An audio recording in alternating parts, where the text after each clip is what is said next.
नमस्कार दोस्तों, स्वागत है आपका आज की क्लास में।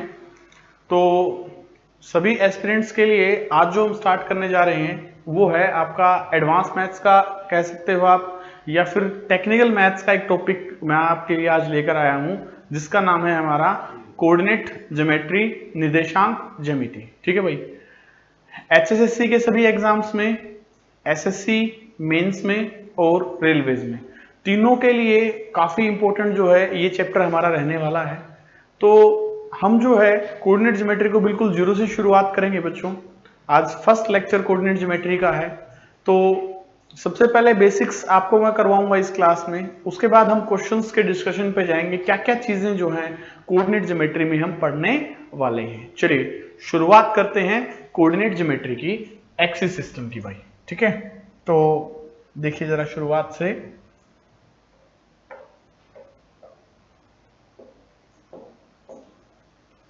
हमारा चैप्टर का नाम है कोऑर्डिनेट ज्योमेट्री, जिसे हम कहेंगे निर्देशांक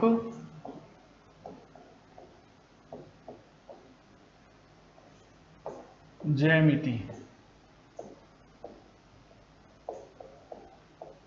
ठीक है भाई, दिस इज कोऑर्डिनेट ज्योमेट्री, निर्देशांक ज्यामिति जिसे हम कहते हैं। तो 10th क्लास और +1 क्लास, दो क्लासेस में कोऑर्डिनेट ज्योमेट्री में देखने को मिलती हैं। तो हम 10th क्लास वाली चीजें भी करेंगे और जो +1 क्लास में जो चीजें सामने आती हैं वो चीजें भी बच्चों हम लोग करेंगे। ठीक है, तो शुरुआत करते हैं कोऑर्डिनेट ज्योमेट्री की भाई। ठीक है, तो कोऑर्डिनेट ज्योमेट्री पढ़ने के लिए जो सबसे जरूरी चीज है वो है आपका एक्सिस सिस्टम पढ़ना। ठीक है, सबसे जरूरी चीज जो है वो क्या है, एक्सिस सिस्टम। दो प्रकार के एक्सिस होते हैं। इस टाइप से अगर मैं हॉरिजॉन्टली ऐसे बात करूं तो ये मेरा होता है क्या, एक्स एक्सिस। ठीक है, और इस टाइप से अगर वर्टिकली मैं बात करूं ये मेरा क्या होता है, वाई एक्सिस। दो टाइप के एक्सिस होते हैं, एक होता है एक्स एक्सिस और दूसरा होता है वाई एक्सिस।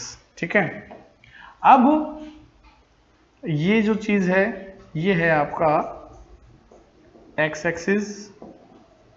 ठीक है, और ये जो चीज है ये है आपका वाई एक्सिस। ठीक है, और जो ये एक्स एक्सिस और ये वाई एक्सिस जिस पॉइंट पर मीट करते हैं, जिस बिंदु पर मिलते हैं, उसे हम कहते हैं ओरिजिन।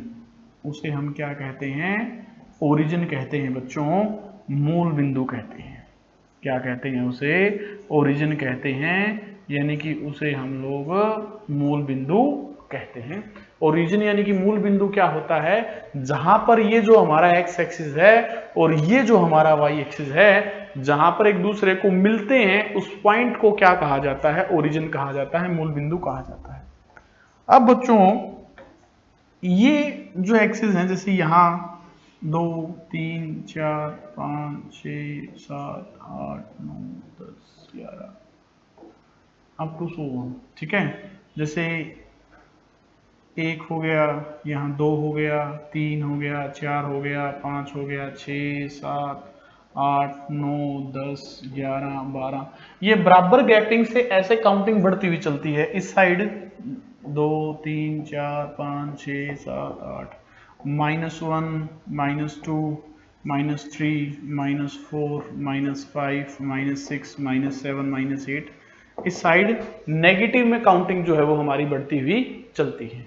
सिमिलरली ऊपर की तरफ बात करूं तो 1 2 3 4 5 6 7 अप टू 100, इस टाइप से इसे हम कहते हैं वाई एक्सिस। और ये वाई की पॉजिटिव डायरेक्शन होती है, ये एक्स एक्सिस की पॉजिटिव डायरेक्शन होगी, ये एक्स एक्सिस की पॉजिटिव डायरेक्शन, ये एक्स एक्सिस की नेगेटिव डायरेक्शन। ये वाई एक्सिस की क्या होती है बच्चों, नेगेटिव डायरेक्शन, ऋणात्मक डायरेक्शन होती है। यहाँ -1 -2 -3 -4 -5 -6 -7 अप टू 100, इस टाइप की प्रोग्रामिंग जो है ये हमारी चलती है बच्चों। ठीक है, वैसे ये जो आपका एक्स एक्सिस है, ये है आपका वाई एक्सिस। सबसे पहले इंट्रोडक्शन तो यहीं से स्टार्ट हो जाता है कि आपको सबसे पहले एक्सिस के बारे में पता होना चाहिए, तभी कोऑर्डिनेट ज्योमेट्री की आप शुरुआत कर पाओगे। तो मुझे लगता है एक्सिस के बारे में सभी को क्लियर हो गया है कि कोऑर्डिनेट ज्योमेट्री में दो प्रकार के एक्सिस होते हैं। एक होता है हमारा एक्स एक्सिस, दूसरा होता है हमारा वाई एक्सिस। और जो ये एक्स एक्सिस और वाई एक्सिस जहां पर भी एक दूसरे को काटते हैं, उस पॉइंट को हम कहते हैं ओरिजिन, उस पॉइंट को हम कहते हैं बच्चों मूल बिंदु, हम लोग कहते हैं। आगे की बात हम लोग करते हैं बच्चों, इस पॉइंट को हम कहेंगे ओरिजिन कहेंगे, यानी कि मूल बिंदु कहेंगे। उसके बाद ये जो प्रोग्रामिंग है, एक्स एक्सिस और वाई एक्सिस एक दूसरे को कट जाते हैं, तो ये चार क्या बन जाते हैं, क्वाड्रेंट बन जाते हैं। इनको कहते हैं चतुर्थांश कहते हैं। क्या कहते हैं इनको, क्वाड्रेंट्स कहते हैं। ट्रिग्नोमेट्री में भी ये चीज आपको पढ़ाई जाएगी, क्वाड्रेंट चतुर्थांश कहेंगे। ये हमारा होता है फर्स्ट क्वाड्रेंट, ये होगा हमारा सेकंड क्वाड्रेंट, ये होगा हमारा थर्ड क्वाड्रेंट, और ये क्या होगा बच्चों आपका फोर्थ क्वाड्रेंट। कितने चतुर्थांश होते हैं बच्चों, चार। पहला क्वाड्रेंट, दूसरा क्वाड्रेंट, तीसरा क्वाड्रेंट और चौथा क्वाड्रेंट। अब क्या है, जैसे कि एक वैल्यू तो किसकी होती है, एक्स की, और एक वैल्यू होती है वाई को। इनको हमेशा ना ऑर्डर्ड पेयर की फॉर्म में ऐसे ब्रैकेट्स डाल के इनको लिखा जाता है। ये एक्स जो है ना भाई, इसको हम लोग क्या बोलते हैं, भुज बोलते हैं। एक्स को हम क्या बोलते हैं, भुज, ठीक है। और जो वाई है, वाई को हम क्या कहते हैं बच्चों, कोटि। वाई को हम क्या कहेंगे, कोटि कहेंगे। अच्छा, इंग्लिश में इनके नाम होते हैं एब्सिसा एंड ऑर्डिनेट। क्या होंगे बच्चों इनके नाम, एब्सिसा एंड ऑर्डिनेट, भुज और कोटि। एक्स एक्सिस का नाम होता है एब्सिसा यानी कि भुज, और वाई का नाम होता है ऑर्डिनेट यानी कि कोटि, हम लोग उसको बोलते हैं। तो कोई भी एक वैल्यू है उसको हमेशा एक्स और वाई की फॉर्म में ही लिखा जाएगा, भुज और कोटि की फॉर्म में ही लिखा जाएगा। तो जो पहला क्वाड्रेंट होता है ना, इसमें प्लस प्लस होता है बच्चों, प्लस प्लस, पॉजिटिव और पॉजिटिव होता है। उसका रीजन क्या है कि x की वैल्यू भी, यानी कि जो भुज है हमारा, भुज की वैल्यू भी क्या होती है, पॉजिटिव। और y जो है कोटि, जिसको हम लोग कह रहे हैं, कोटि की वैल्यू भी क्या होती है, नेगेटिव होती है। इसीलिए हम लोग कह सकते हैं कि जो पहला क्वाड्रेंट है, प्रथम चतुर्थांश जो है, वहां दोनों के दोनों क्या होते हैं, पॉजिटिव, x भी और y भी। उसके बाद आ जाते हैं प्यारे बच्चों हम सेकंड क्वाड्रेंट में। उसके बाद हम कहां आ जाते हैं, सेकंड क्वाड्रेंट में आ जाते हैं, दूसरे चतुर्थांश में आ जाते हैं। सेकंड क्वाड्रेंट में क्या होगा भाई, नेगेटिव और पॉजिटिव। क्या होगा, नेगेटिव और पॉजिटिव। कि जो x की वैल्यू है ना, वो तो क्या रहेगी, नेगेटिव, और y की वैल्यू जो है वो क्या रहेगी, पॉजिटिव रहेगी। अगर हम बात करते हैं किसकी, सेकंड क्वाड्रेंट की, दूसरे चतुर्थांश की अगर हम बात। उसके बाद आ जाता है भाई हमारा थर्ड क्वाड्रेंट। थर्ड क्वाड्रेंट के अंदर हम क्या कहेंगे कि जी नेगेटिव और नेगेटिव। कि थर्ड क्वाड्रेंट में x की वैल्यू भी नेगेटिव होती है और y की वैल्यू भी क्या होती है, नेगेटिव होती है। थर्ड क्वाड्रेंट में दोनों की दोनों वैल्यूज जो है वो नेगेटिव होती हैं। अगर हम बात करते हैं फोर्थ क्वाड्रेंट की, तो फोर्थ क्वाड्रेंट के अंदर x की वैल्यू तो पॉजिटिव रहेगी और y की वैल्यू क्या हो जाएगी भाई, नेगेटिव। तो वैल्यूज कैसे रहेंगी, पॉजिटिव और नेगेटिव। अगर हम बात करते हैं किसकी बात करते हैं बच्चों, फोर्थ क्वाड्रेंट की हम बात करते हैं तो, ठीक है। अब भाई क्या होगा, देखिए कि फर्स्ट क्वाड्रेंट में दोनों वैल्यूज पॉजिटिव हैं, दूसरे के अंदर क्या है, नेगेटिव और पॉजिटिव है, तीसरे क्वाड्रेंट के अंदर नेगेटिव नेगेटिव है, और चौथे क्वाड्रेंट के अंदर क्या होगा, पॉजिटिव और नेगेटिव वैल्यूज जो हैं वो हमारी दी हुई है बच्चों। अब क्या होगा कि अगर हम कोई भी एक पॉइंट देखते हैं किसी भी एक्सिस, जैसे ये एक्स एक्सिस है और ये हमारा वाई एक्सिस है, यहां पर अगर हम कोई भी एक पॉइंट शो करना चाहते हैं, कोई भी एक पॉइंट हम दर्शाना चाहते हैं, ठीक है भाई, तो सुनिए बात ध्यान से कि ऑर्डर्ड पेयर की फॉर्म में लिखा जाएगा। जैसे एक पॉइंट शो करना चाहते हैं हम लोग 3 और 5, एक पॉइंट हम शो करना चाहते हैं बच्चों, क्या पॉइंट शो करना चाहते हैं कि पॉइंट हम शो करना चाहते हैं 3 और 5 जो है वो हम शो करना चाहते हैं। यानी कि भाई x की जो वैल्यू है वो तो है भाई हमारी 3 और y की जो वैल्यू है वो हमारी कितनी है बताओ भाई 5 है। x की वैल्यू कितनी है 3 है और y की वैल्यू कितनी है बताओ भाई 5 के बराबर है। अब देखिए जरा सबसे पहले x की वैल्यू 3 देखिए, ये x एक्सिस है 1 2 3, तो ये पॉइंट बन गया आपका 3, ठीक है, इस टाइप से ये वैल्यू बन गई आपकी 3। उसके बाद y की वैल्यू जो है वो कितनी है बताओ भाई 5, 1 2 3 4 5, ठीक है, तो ये हमारा कितना हो गया भाई 5 हो गया। अब ये जहां पर भी क्या करते हैं एक दूसरे को कट करते हैं कि x एक्सिस जो है हमारा और y एक्सिस जो है जहां कहीं भी एक दूसरे को कट करते हैं उस पॉइंट का नाम हमारा कितना होगा भाई 3 और 5 होगा। उस पॉइंट का नाम कितना होगा 3 और 5 हमारा होगा, ठीक है भाई। तो ये पॉइंट हमारा क्या हो गया, इस पॉइंट का नाम रख सकते हैं आप लोग, पॉइंट P कह लो, पॉइंट Q कह लो, कुछ भी आप इसको कह सकते हैं। लेकिन इसकी जो प्रोग्रामिंग है वो इस तरीके से चलती है कि जहां x एक्सिस की जो वैल्यू है और y एक्सिस की, यानी कि जो वहां भुज और कोटि एक दूसरे को काटते हैं वहां पर एक पॉइंट बनता है, ये पॉइंट का नाम हो गया कोई पॉइंट P हो गया। ऐसे ही एग्जाम्पल के तौर पर माइनस का 4 और प्लस का 3 आपको शो करना पड़ जाए। अब देखिए नेगेटिव पॉजिटिव, तो एक बात तो जाहिर सी है कि जो वैल्यू आएगी वो कौन से क्वाड्रेंट में आएगी, सेकंड क्वाड्रेंट में आएगी।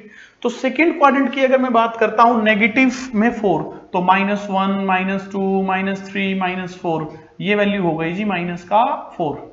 अब बात करते हैं 3, 1 2 3, तो ये वैल्यू जो है वो 3 है, ये ऐसे हो गया, ठीक है, और ये जो है प्रोग्रामिंग हमारी ऐसे हो गई। और ये दोनों के दोनों जहां काटते हैं उस पॉइंट को हम क्या कहेंगे, उस पॉइंट को कहेंगे जी हम माइनस का 4 एंड 3, इस बिंदु को हम क्या कहेंगे माइनस का 4 और 3 कहेंगे। तो ये आपका कोई पॉइंट क्या हो गया क्यों। ऐसे ही तीसरे क्वाड्रेंट में कोई पॉइंट आ सकता है, चौथे क्वाड्रेंट में अगर x भी नेगेटिव है y भी नेगेटिव है तो वैल्यू तीसरे क्वाड्रेंट में चली जाएगी। अगर x आपका पॉजिटिव है y नेगेटिव है तो वैल्यू चौथे क्वाड्रेंट में चली जाएगी। तो यहां से बच्चों आपने सिर्फ एक ही चीज सीखी है कि वैल्यूज को क्वाड्रेंट्स में कैसे आप लोगों को शो करना है। क्वाड्रेंट्स होते क्या हैं, x एक्सिस क्या होता है, y एक्सिस क्या होता है। और एक खास बात, ये सारा का सारा क्या है x एक्सिस है, ये सारा का सारा x एक्सिस है। x एक्सिस के ऊपर y का मान जो है वो क्या होता है 0 होता है। x एक्सिस के ऊपर y की वैल्यू जो है वो क्या होती है 0 होती है।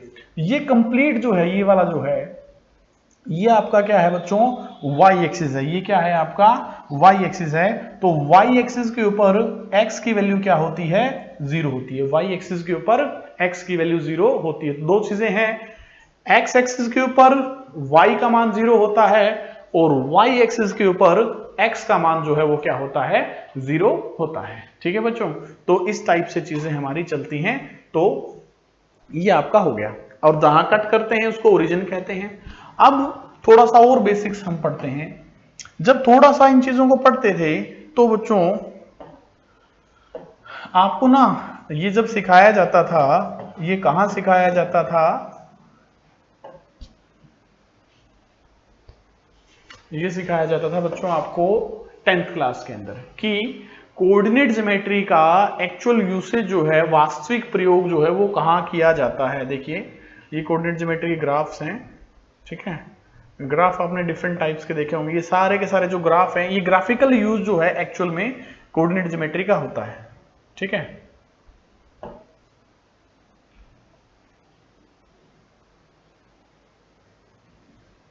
इस टाइप से कोई भी ग्राफिकल इमेज हम लोग उठा सकते हैं, ठीक है।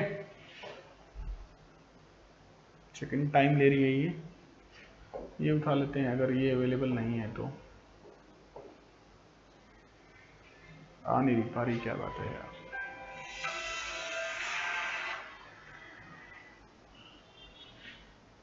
चलिए मैं वैसे बता देता हूं आपको।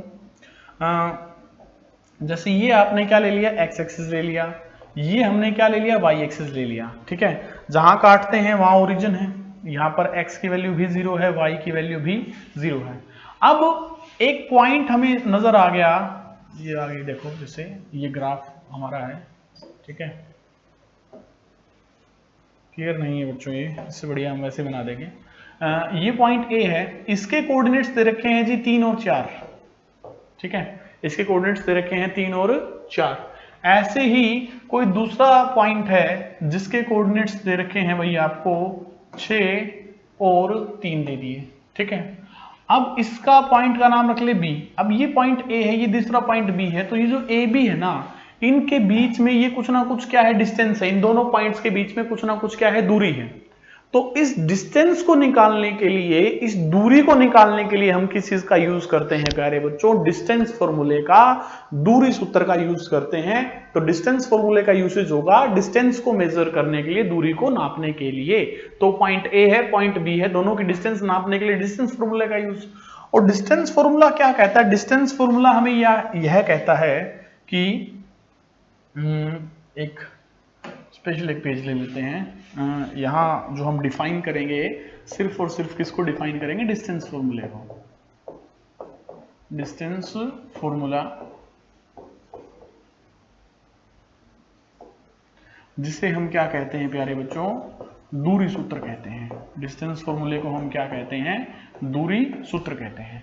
तो डिस्टेंस फॉर्मूले में क्या होगा, एक पॉइंट है हमारा ए और दूसरा पॉइंट है बी, और ए के जो कोऑर्डिनेट्स हैं वो हमें दिए हुए हैं x1 y1, और बी के कोऑर्डिनेट्स दिए हुए हैं x2 और y2। ये पॉइंट ए के कोऑर्डिनेट्स दे दिए x1 y1 और पॉइंट बी के कोऑर्डिनेट्स क्या दे दिए x2 y2। आपको क्या निकालना है, ए बी निकालना है। मॉडुलस हमेशा लगाना है। मॉडुलस लगाने के पीछे रीजन क्या है, क्योंकि जो डिस्टेंस है, एरिया है, लेंथ है, ये चीजें कभी भी क्या नहीं होती, नेगेटिव नहीं होती। ये चीजें कभी भी क्या नहीं होती, नेगेटिव नहीं होती, इसीलिए इसके ऊपर क्या लगा दिया जाता है, मॉडुलस लगा दिया जाता है। तो बड़ा सा क्या लगा लेते हैं, स्क्वायर रूट। तो x2 माइनस x1 का whole square plus y2 minus y1 का whole square, this is our distance formula. ये हमारा दूरी सूत्र है, क्या कि x2 माइनस x1 का whole square plus y2 minus y1 का होल स्क्वायर अगर हम कर लें तो हमारा क्या आ जाता है, डिस्टेंस फॉर्मूला, दूरी सूत्र आ जाता है। दो पॉइंट्स जो ए और बी दे रखे हैं उनके बीच की दूरी जो है वो हमारी आ जाती है।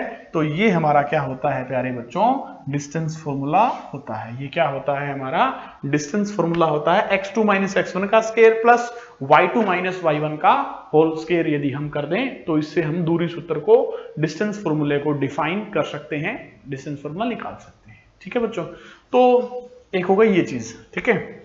इसके साथ ही आपको क्या सीखना पड़ेगा, इसके साथ हमें सीखना पड़ेगा सेक्शन फॉर्मूला। देखो जो क्वेश्चनों में आ रही हैं, आएंगी जो चीजें, वो पहले ही आपको सिखा रहा हूं मैं। सेक्शन फॉर्मूला जिसे हम कहते हैं विभाजन सूत्र, क्या कहते हैं, विभाजन सूत्र, सेक्शन फॉर्मूला। तो बच्चों सेक्शन फॉर्मूला यानी कि विभाजन सूत्र जो है वो क्या होता है, सेक्शन फॉर्मूला यानी कि जो विभाजन सूत्र है वो हमारा क्या होता है, किसे हम सेक्शन फॉर्मूला कहते हैं। ठीक है भाई, अब जैसे कि कोई भी एक लाइन है, ठीक है, क्या है, कोई भी एक लाइन है, इसको एक दूसरी लाइन जो है वो क्या कर जाए, कट कर जाए। ठीक है, एक जो लाइन है, जो लाइन है उसको ये दूसरी लाइन जो है वो कट कर जाए।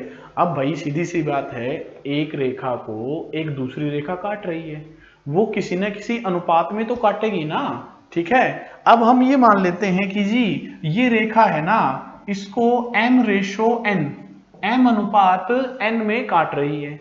अब जब काट रही है तो जो मेरी ये लाइन है, जो ये मेरी रेखा है पी क्यू, इसके पॉइंट्स जो हैं वो क्या होंगे, x1 और y1, और ये क्यू का पॉइंट क्या होगा बच्चों, x2 और y2। ठीक है, आपको एग्जामिनर क्वेश्चन क्या पूछेगा, आपको ये पूछा जाएगा कि ये जहां काटते हैं इस बिंदु के कोऑर्डिनेट्स क्या हैं, यानी यहां जो x का पॉइंट है और यहां जो y का पॉइंट है, ये क्या आने वाला है, ये एग्जामिनर आपसे पूछेगा भाई। तो सुनिए बात ध्यान से, mx2 यानी कि आपको क्या निकालना है, x का पॉइंट निकालना है। क्या हो जाएगा, mx2 nx1 प्लस में nx1 और सारे के अपॉन में कितना हो जाएगा जी, m प्लस का n। m की x2 के साथ मल्टीप्लाई, n की x1 के साथ मल्टीप्लाई और अपॉन में कितना हो गया जी, m प्लस का n हो गया। अपॉन में बटे में कितना आ गया, m प्लस का n आ गया। ठीक है। अच्छा, सिमिलरली अगर हमें y का पॉइंट निकालना है तो y के पॉइंट में क्या होगा, m की मल्टीप्लाई हो जाएगी y2 के साथ में, n की मल्टीप्लाई हो जाएगी y1 के साथ में। तो ये बन जाएगा हमारा my2 प्लस में ny1 अपॉन में कितना आ गया जी, m प्लस का n। अब बच्चों जो ये आपका सेक्शन फॉर्मूला है, जो ये आपका विभाजन सूत्र है, ये दो तरीके का होता है। ठीक है। जो बच्चों एक तो डिवीजन होता है इंटरनली, इंटरनली का मतलब होता है अंतः विभाजन। इंटरनली का मतलब क्या होगा, अंतः विभाजन। जब भी इंटरनली की बात हो तो यही सेम फॉर्मूले जो आपके बोर्ड पर लिखे हुए हैं ये हमारे क्या होते हैं, यूज होते हैं।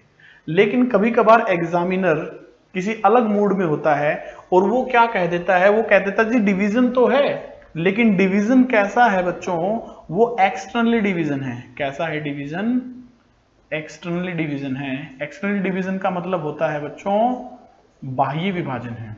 जब भी डिवीजन क्या हो जाए, एक्सटर्नली हो जाए, बाह्य विभाजन हो जाए, तो वहां पॉजिटिव साइन जो है वहां क्या आ जाता है, नेगेटिव साइन जो है बच्चों हमारा यूसेज हो जाता है।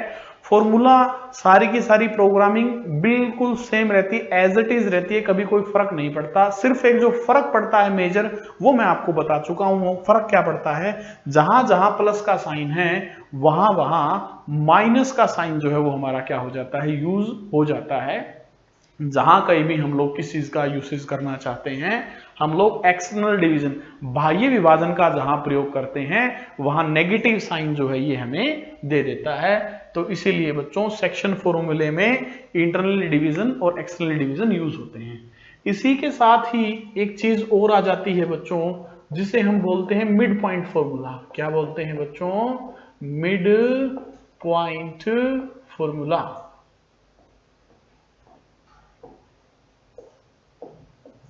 जिसे हम मध्य बिंदु सूत्र कहते हैं, मध्य बिंदु सूत्र कहते हैं, मिड पॉइंट फॉर्मूला कहते हैं। ठीक है।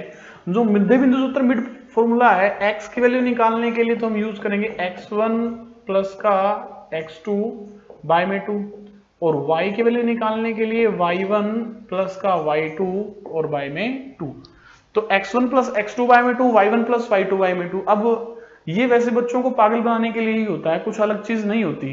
अरे जब आपने सेक्शन फॉर्मूला सीख लिया, विभाजन सूत्र सीख लिया, तो मिड पॉइंट मध्य बिंदु भी तो एक विभाजन ही तो है। बस यहां और यहां में एक फर्क क्या है कि भाई जब चीजें सेक्शन फॉर्मूले के हिसाब से चलेंगी ना, तब तो कोई चीज दूसरी चीज को किसी न किसी रेशियो में डिवाइड करेगी, किसी न किसी अनुपात में काटेगी। लेकिन जहां मिड पॉइंट फॉर्मूला है, मिड पॉइंट तो मध्य बिंदु है, तो मध्य बिंदु के केस में क्या होगा, वो अनुपात बराबर होगा, 1:1 में काटेगी। तो m और n की जगह 1 1 पुट कर दो, वही प्रोग्रामिंग सेम आप लोगों की यहां पर बन जाएगी बच्चों। ठीक है। तो इसलिए ये आपका क्या हो गया बच्चों, सेक्शन फॉर्मूला हो गया, विभाजन सूत्र हो गया। आगे भी बहुत सारी चीजें आने वाली हैं, स्लोप आएगी, slope intercept form, equations of line आएंगी, वो साथ साथ बेसिक्स उनका मैं करवाते हुए आप लोगों को चलूंगा। अभी के लिए सिर्फ कोऑर्डिनेट ज्योमेट्री जो आपकी 10th बेस आती है, +1 बेस की, इसके बाद चलेंगे। स्लोप का कंसेप्ट +1 क्लास में जाके आता है बच्चों। तो 10th क्लास का कंसेप्ट ये हो गया। +1 क्लास का जब स्लोप स्टार्ट होगी, इसका जो कोऑर्डिनेट ज्योमेट्री का जब सेकंड पार्ट आपका आएगा, उसके अंदर स्लोप का कंसेप्ट आपको सिखाऊंगा। चलिए अब क्वेश्चंस की शुरुआत करते हैं हम। इस चैप्टर का क्वेश्चन नंबर 1 देखिए आप लोग। क्या कहता है, if ordinate of a point is twice of his abscissa. ठीक है। यानी कि किसी निर्देशांक का बिंदु का भुज, ठीक है, उसकी कोटि का दुगना है। ठीक है। तो कोटि का मान ज्ञात करें। अब कहता है ऑर्डिनेट ऑफ द पॉइंट, यानी कि पॉइंट कितना है आपका 2k - 3 ठीक है, और यहाँ क्या है 5k प्लस का 1 आपको दे रखा है। ठीक है भाई, तो ऑब्वियस सी बात है ये x एक्सिस वाला है और ये जो है ये हमारा क्या है y एक्सिस वाला है। ये पॉइंट क्या है आपका x एक्सिस का पॉइंट है, यानी कि ये आपकी एब्सिसा है। x एक्सिस वाला पॉइंट क्या होता है, भुज होता है, एब्सिसा होता है, और y वाला पॉइंट क्या होता है, ऑर्डिनेट यानी कि कोटि होता है। ठीक है भाई, अब कहता है द ऑर्डिनेट, ठीक है, यानी कि ये जो ऑर्डिनेट है इस ट्वाइस ऑफ इस एब्सिसा, यानी ये जो एब्सिसा है इस एब्सिसा का ट्वाइस कर दें, इसका दुगना कर दें तो ऑर्डिनेट के बराबर आ जाता है जी। ये कहता है स्टेटमेंट में, इस चीज को समझ लीजिए, क्वेश्चन हो गया बच्चों सोल्व। कोई भी प्रॉब्लम 1% भी क्वेश्चन में नहीं आने वाली। सुनिए बात ध्यान से दोबारा से मेरी, कहता है कि उसका जो ऑर्डिनेट है, ठीक है, ट्वाइस ऑफ इट्स एब्सिसा, इसकी एब्सिसा का दुगना है कौन, ऑर्डिनेट, तो सामने ऑर्डिनेट पड़ा है। अब जब हम इसको सोल्व करते हैं 2 2 जा 4k और माइनस का 6, और यहां क्या पड़ा है 5k प्लस का 1, 5k प्लस का 1। अब बच्चों क्या हो जाएगा 5k माइनस का 4k, तो 5k माइनस का 4k अगर हम करते हैं या फिर तो ये हो जाएगा आपका k माइनस का 6 और माइनस का 1, k की वैल्यू जो है वो क्या हो गई बच्चों माइनस का 7 आ गई। k की वैल्यू कितनी आ गई, माइनस का 7। तो ये ऑप्शन आपका ठीक रहेगा। ठीक है, तो ऑप्शन नंबर बी में मिसप्रिंट से 17 था, तो ऑप्शन नंबर बी हम कह सकते हैं कि माइनस का 7 जो है ये हमारे क्वेश्चन का क्या रहने वाला है बच्चों, आंसर रहने वाला है। ठीक है भाई, इस प्रकार से हम क्वेश्चन कर सकते थे। तो ये हो गया फर्स्ट क्वेश्चन। फर्स्ट क्वेश्चन आपको क्या सिखाना चाह रहा है, फर्स्ट क्वेश्चन आपको ये सिखाना चाह रहा है कि एब्सिसा क्या होती है और ऑर्डिनेट क्या होता है, यानी कि भुज और कोटि का इंट्रोडक्शन ये क्वेश्चन दे रहा है और इसके अलावा हमें कुछ नहीं बताया। चलिए क्वेश्चन नंबर सेकंड हम लोग देखते हैं बच्चों।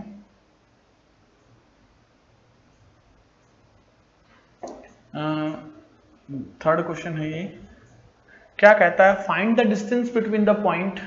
तो भाई जब भी डिस्टेंस फॉर्मूला यूज करना हो तो सबसे पहले हम क्या ले लेते हैं, एक लाइन ले लेते हैं। एक लाइन पे साइड पॉइंट P और दूसरी side point Q। Point P के कोऑर्डिनेट्स तो हैं वो क्या है 7k प्लस का 2 है और 5 माइनस का 3k है, और Q के कोऑर्डिनेट्स जो हैं वो माइनस का 3 प्लस का 7k है और माइनस का 7 और माइनस का 3k है। ठीक है, ये पॉइंट P के कोऑर्डिनेट्स हैं और ये पॉइंट Q के कोऑर्डिनेट्स हैं। आपको क्या कहता है find the distance between the points, इन दोनों पॉइंट्स के बीच की दूरी जो है आपको ज्ञात करनी है, यानी कि डिस्टेंस आपको निकालनी है। अरे भाई ये P से लेके और Q तक का डिस्टेंस आप लोग निकालना चाहते हो तो डिस्टेंस फॉर्मूले का यूज ही तो होगा। और डिस्टेंस फॉर्मूला क्या कहता है कि जो पहले पॉइंट हैं उसको आप मानिए x1 y1 और जो बाद वाले पॉइंट हैं उसको हम क्या मानेंगे x2 एंड y2। अब जब डिस्टेंस फॉर्मूले से मैं निकालना चाहता हूं क्या, पी क्यू निकालना चाहता हूं, ठीक है, तो एक बड़ा सा क्या लगाएंगे, स्क्वायर रूट लगाएंगे। x2 माइनस x1 माइनस का 3 प्लस का जो 7k है माइनस का 7k और माइनस का 2, इसका क्या हो जाएगा बच्चों होल स्क्वायर। ठीक है, क्योंकि डिस्टेंस फॉर्मूले में क्या होता है x2 माइनस का x1, माइनस का साइन आया तो माइनस का 7k और माइनस का 2 जो है वो हमारा हो जाएगा।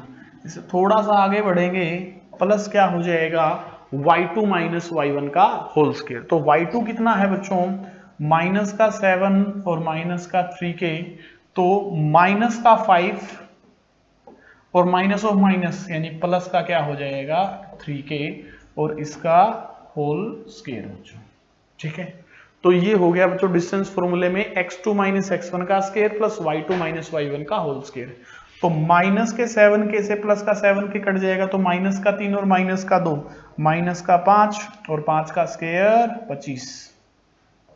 ठीक है, माइनस का 3k और प्लस का 3k कट गया, माइनस का 7 और माइनस का 5, तो ये हो गया जी माइनस का 12 है उसका स्क्वायर 144 144। तो 25 और 144 ये कितना हो गया बच्चों सोल्व करवाने के बाद 169, और 169 का स्क्वायर रूट जब हम सोल्व करेंगे तो वो कितना हो जाएगा 13 यानी कि 13। तो डिस्टेंस फॉर्मूले के हिसाब से अगर हम बात करते हैं तो option number C is the accurate answer 13 units, यानी कि ये कह सकते हैं कि इन दोनों पॉइंट्स के बीच का जो डिस्टेंस है, इन दोनों पॉइंट्स के बीच की जो दूरी है वो 13 यूनिट्स यानी कि 13 के बराबर जो है वो हमारी होगी बच्चों। इस प्रकार से आपको ये करना चाहिए था। चलिए भाई,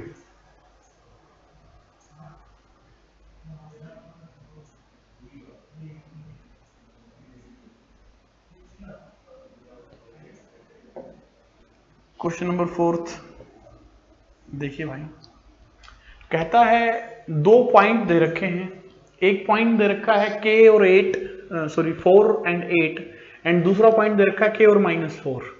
कहता है जी इन दोनों के बीच की दूरी जो है वो 13 यूनिट्स, इन दोनों के बीच का जो डिस्टेंस है वो 13 यूनिट्स है। Find the value of k, ठीक है, कि भाई क्या करें आप लोग, k का मान ज्ञात कीजिए। ठीक है भाई, क्या करना है आपको, k का मान ज्ञात करें। चलिए देखिए,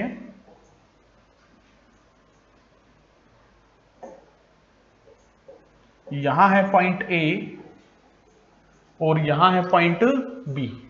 तो पॉइंट A के कोऑर्डिनेट्स जो हैं वो कितने हैं भाई, 4 और 8 हैं, ठीक है, और पॉइंट B के कोऑर्डिनेट्स जो हैं वो क्या है, K और -4 है। पॉइंट B के कोऑर्डिनेट्स जो हैं वो कितने हैं, K और -4 है। A और B के बीच का जो डिस्टेंस है ना वो 13 यूनिट्स, A और B के बीच की जो दूरी है वो 13 यूनिट्स है। ठीक है, आपको कहता है find the value of K, तो आपको क्या करना है, K का मान ज्ञात करना है कि क्या होगा। तो भाई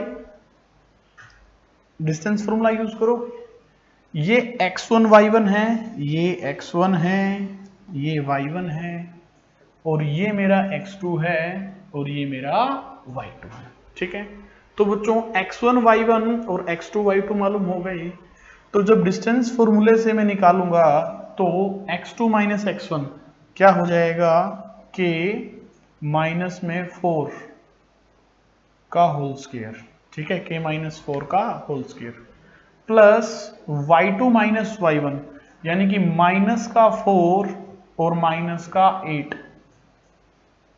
इसका होल स्क्वायर, और सामने जो है वो डिस्टेंस आ जाएगी, वो डिस्टेंस कितनी होगी बताओ भाई, 13। डिस्टेंस कितनी होगी, 13। ये बात कहां से आई, क्योंकि स्टेटमेंट में हमें ये बता रखा है कि डिस्टेंस ऑलरेडी 13 है और एक कांस्टेंट छुपा लिया गया। कौन सा कांस्टेंट छुपा लिया गया आपसे, k, और आपको उसी k का वैल्यू तो बताना है, उसी k का मान तो आपको बताना है, इसीलिए ऐसा हो रहा है। ठीक है भाई, अब सुनिए बात ध्यान से, 13 कैसे आ सकता है, अरे ध्यान दें, तो 5 का, 12 का और 13 का क्या बनता है, एक ट्रिपलेट बनता है कि 5 का स्क्वायर 25, 12 का स्क्वायर 144, तभी तो 13 का स्क्वायर 169 होता है। लास्ट क्वेश्चन में ही तो हमने ये बात सीखी है बच्चों। तो क्या कह सकते हैं हम कि 5 का, 12 का और 13 का ट्रिपलेट बनता है। देखो माइनस का 4 और माइनस का 8 12 बनता है ना, प्लस माइनस का 12 बन सकता है देखो, और यहां प्लस माइनस का 5 बन सकता है। अब भाई यहां से डायरेक्ट यहां आ जाए कि k माइनस 4 जो है इसकी वैल्यू प्लस माइनस का 5 है। क्या k माइनस 4 की वैल्यू प्लस माइनस का 5 है, तो एक बार के लिए k की वैल्यू क्या हो जाएगी, प्लस का 5 लेके प्लस का 4 ले लो तो 9 हो गया, और एक बार k की वैल्यू माइनस का 5 लेके प्लस का 4 ले लो माइनस का 1 हो गया, 9 और माइनस का 1, तो -1 भी आंसर है, 9 भी आंसर है, तो हम कह सकते हैं ए एंड बी बोथ, यानी कि ऑप्शन नंबर ए और ऑप्शन नंबर बी दोनों के दोनों ऑप्शन बिल्कुल करेक्ट हैं, बिल्कुल एक्यूरेट हैं। यही हमारे क्वेश्चन के क्या रहेंगे बच्चों, आंसर्स रहेंगे। तो इस प्रकार से आप ये क्वेश्चन नंबर 4 जो है बच्चों कर सकते हैं। चलिए नेक्स्ट क्वेश्चन की तरफ बढ़ते हैं। क्वेश्चन नंबर 5, दो पॉइंट्स आपको दे रखे हैं, एक पॉइंट दे दिया गया k प्लस 1 एंड 9 और दूसरा पॉइंट दे दिया गया 4 एंड माइनस का 6। कहता है इनके बीच की दूरी जो है वो 17 यूनिट से 17 इकाई है। Then find the value of k, तो k का मान ज्ञात करें, k प्लस 1 और 9 और 4 एंड माइनस का 6। तो भाई डिस्टेंस फॉर्मूले के लिए एक बड़ा सा अंडर रूट लगा लेंगे। x2 माइनस x1, किसी को भी x1 y1 मान लो, कोई फर्क नहीं पड़ने वाला। 4 माइनस के माइनस का 1, इसका होल स्क्वायर, क्योंकि मैंने इसको क्या माना है x1 y1, इसको मैं क्या लेकर चल रहा हूं x2 एंड y2 में लेकर चल रहा हूं। तो मैंने क्या किया है x2 माइनस x1 4 माइनस के माइनस का 1, फिर प्लस में क्या हो जाएगा y2 माइनस y1, तो माइनस का 6 और माइनस का 9, माइनस का 6 और माइनस का 9, इसका होल स्क्वायर, और सामने जो है वो 17 आ जाएगा, सामने जो है वो 17 आ जाएगा। ठीक है भाई, तो 9 और 6 कितना हो गया बच्चों, 9 और 6 हो गया 15, 15 का 8 का और 17 का क्या बनता है ट्रिपलेट। ट्रिपलेट बनने का मतलब आप समझिए, आप इन चीजों को समझिए, 8 का स्क्वायर प्लस 15 का स्क्वायर इक्वल्स टू 17 का स्क्वायर बराबर होता है 8 का स्क्वायर 64 प्लस 15 का स्क्वायर 225 और 17 का स्क्वायर 289। यहाँ चीजें नहीं क्लियर हो रही हैं तो आप ट्रिग्नोमेट्री पढ़ के आइए, और ज्यादा चीजें क्लियर होंगी। 289 इक्वल्स टू 289, तो ये ट्रिपलेट्स के पार्ट होते हैं। अगर ऐसे नहीं करोगे, अगर बिल्कुल ही बेसिक से जाना पड़ गया तो होल स्केयरिंग बोथ साइड करना पड़ेगा, लास्ट में क्वाड्रेटिक बन जाएगी, फिर से वहां फैक्टर ढूंढने पड़ेंगे, बहुत मुश्किल हो जाएगा काम। इसीलिए 17 को देख के अंदाजा लगा लो, 17 और 15, 17 15 का 8 के साथ ट्रिपलेट बनता है, और ये वैल्यू जो है वो प्लस माइनस में जाएगी क्योंकि इनके ऊपर स्केयर लगा हुआ है। तो पॉजिटिव आ जाए तो भी वही रिजल्ट देगा, नेगेटिव आ जाए तो भी वही रिजल्ट देगा, क्योंकि पॉजिटिव का स्केयर भी पॉजिटिव होता है और नेगेटिव वैल्यू का स्केयर भी क्या होता है पॉजिटिव ही होता है। तो यहां जो बच्चों आएगा वो आएगा प्लस माइनस का 8, तो 4 माइनस 1, तो 3 माइनस का k जो है वो प्लस माइनस 8 के बराबर होगा। ठीक है, ये रिजल्ट हमें संभाल कर रखना है। तो भाई 3 k उस साइड चला गया, पॉजिटिव 8 लिया तो माइनस का 8 आ गया इक्वल्स टू k, तो k की वैल्यू कितनी हो गई बच्चों माइनस का 5, ये एक आंसर है माइनस का 5। उसके बाद जब हमने क्या ले लिया 3 माइनस का ले लिया तो ये प्लस का 8 हो गया, तो k की वैल्यू कितनी हो जाएगी जी 11। तो 11 और माइनस का 5, तो 11 और माइनस के 5 के हिसाब से हम बात करते हैं, तो ऑप्शन नंबर सी जो है वो हमारे क्वेश्चन का आंसर रहने वाला है कि k का मान जो है पॉजिटिव में तो कितना रहेगा जी 11 और नेगेटिव में कितना रहेगा माइनस का 5। ये दो आंसर्स जो हैं इसके होंगे, तो इसके हिसाब से हम बात करते हैं तो ऑप्शन नंबर सी जो हमें वो एक्यूरेट वैल्यू देता है बच्चों। ठीक है, तो दो क्वेश्चंस इसी सेम पैटर्न के हमारे हो गए हैं। चलिए नेक्स्ट क्वेश्चन की तरफ बढ़ते हैं हम। सेक्शन फॉर्मूला स्टार्ट हो गया है इस क्वेश्चन से आपका। कहता है पॉइंट ए जो है वो डिवाइड करता है लाइन सेगमेंट BC को 5:1। तो जैसे एक लाइन सेगमेंट लेके चलना पड़ेगा हमें, ये ले लिया हमने, ये पॉइंट B है और ये पॉइंट C है।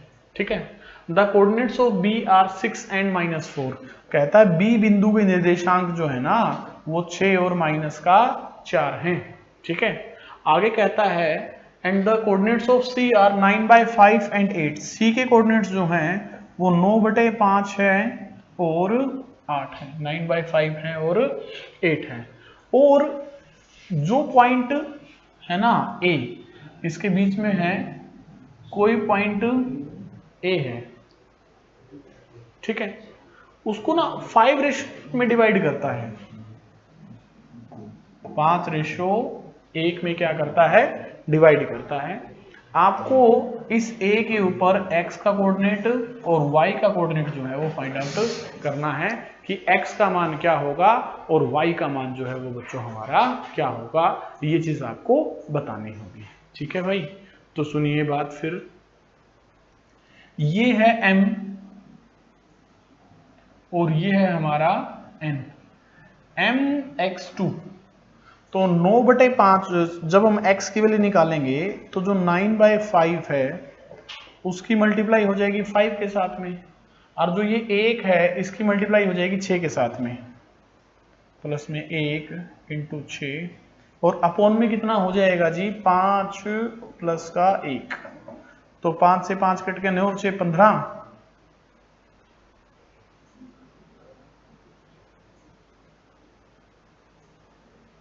mx2 यानी कि 5 की 9/5 के साथ में और 1 की 6 के साथ में, तो प्लस का क्या हो जाएगा जी 6, ठीक है। और अपॉन में कितना हो गया m प्लस का n, 5 प्लस 1 6, तो 9 और 6 कितना हो जाएगा आपका 15 के बटे में कितना हो जाएगा 5 और 1 6, तो 3 पंजे 15, 3 दूनी 6, 5/2 जो है ये आपका रिजल्ट आ गया। ये पॉइंट कौन सा आ गया भाई, x का पॉइंट आ गया। अब ऐसे ही पॉइंट निकालना होगा किसका, y का, ठीक है। y का पॉइंट निकालने के लिए हम क्या करेंगे, my2 5 की मल्टीप्लाई 8 के साथ, तो 8 पंजे 40, 1 की मल्टीप्लाई -4 के साथ में माइनस का 4, और अपॉन में m प्लस का n यानी कि 5 प्लस का 1 यानी कि 6, ठीक है। तो 40 माइनस का 4 कितना हो गया 36, और 36 के बेटे में 6, तो 6 6 36। तो बच्चों जो पॉइंट होंगे, जो कोऑर्डिनेट्स होंगे वो क्या होंगे 5/2 और 6, 5/2 और 6, ये दोनों के दोनों जो हैं ये हमारे क्वेश्चन के क्या रहेंगे, आंसर्स रहेंगे कि 5/2 ये कोऑर्डिनेट है किसका, x का, और y का कोऑर्डिनेट जो है वो कितना है बच्चों 6 है। ऑप्शन में नहीं दिख पा रहे हैं हमें, ऑप्शन बिल्कुल मुझे लगता है एक्यूरेट नहीं है, तो आप इसी आंसर पे काम कीजिए कि जो आंसर जो हमारा रहेगा प्रॉपर पेयरिंग के हिसाब से अगर मैं बात करूं तो 5/2 और मेरा 6, ये मेरे क्वेश्चन का आंसर जो है इसके अंदर रहने वाला है बच्चों, ठीक है। तो आज जो है कोऑर्डिनेट ज्योमेट्री की पहली क्लास थी बच्चों, इतना ही आपको कोऑर्डिनेट ज्योमेट्री के चैप्टर में पढ़ना है। शेष जानकारी के लिए मिलते हैं अगली क्लास में। तो कोऑर्डिनेट ज्योमेट्री का सेकंड पार्ट तब आपको पढ़ना होगा। आज बेसिक चीजें सिर्फ 2 ही चीजें हुई हैं, एक तो डिस्टेंस फॉर्मूला, एक सेक्शन फॉर्मूला। सिर्फ आप इसको पढ़कर आइए और फिर नेक्स्ट क्लास में मिलते हैं बच्चों एक नए जोश और उमंग के साथ में।